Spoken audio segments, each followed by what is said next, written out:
Someone asked me whether I was aware of all the people out there who were praying for the president. And I had to say, yes, I am. I felt it. I believe in intercessionary prayer. But I couldn't help but say to that questioner after, sometimes when he was praying, he got a busy signal. It was just me in there ahead of him.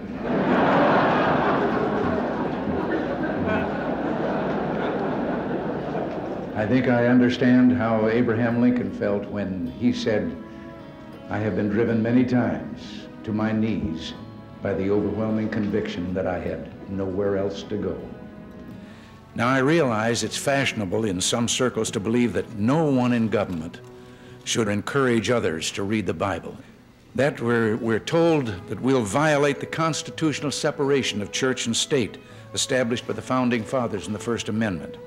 The First Amendment was not written to protect people and their laws from religious values. It was written to protect those values from government tyranny.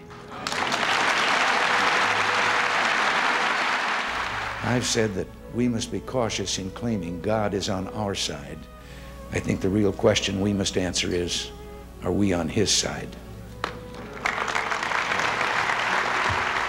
No matter where we live, we have a promise that can make all the difference. A promise from Jesus to soothe our sorrows, heal our hearts, and drive away our fears. He promised there will never be a dark night that does not end. Our weeping may endure for a night, but joy cometh in the morning. He promised if our hearts are true, His love will be as sure as sunlight. And by dying for us, Jesus showed how far our love should be ready to go. All the way. For God so loved the world that He gave His only begotten Son, that whosoever believeth in Him should not perish but have everlasting life. We all can recite. Americans yearn to explore life's deepest truths, and to say their entertainment, or their idea of entertainment, is sex and violence and crime, is an insult to their goodness and intelligence. We are people who believe love can triumph over hate, creativity over destruction, and hope over despair.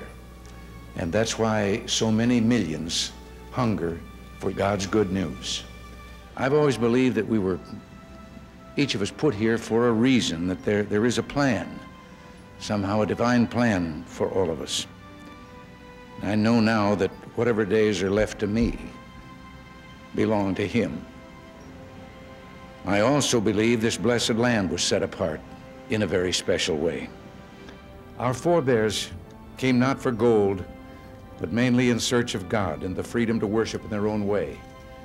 We've been a free people living under the law with faith in our Maker and in our future. I've said before that the most sublime picture in American history is of George Washington on his knees in the snow at Valley Forge.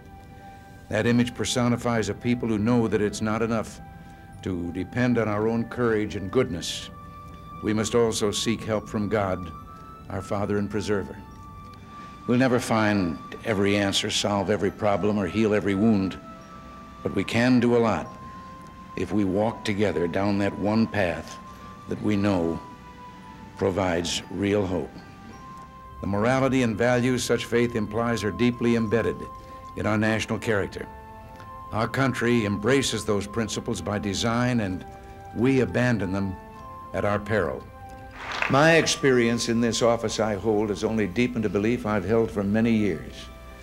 Within the covers of that single book are all the answers to all the problems that face us today if we'd only read and believe.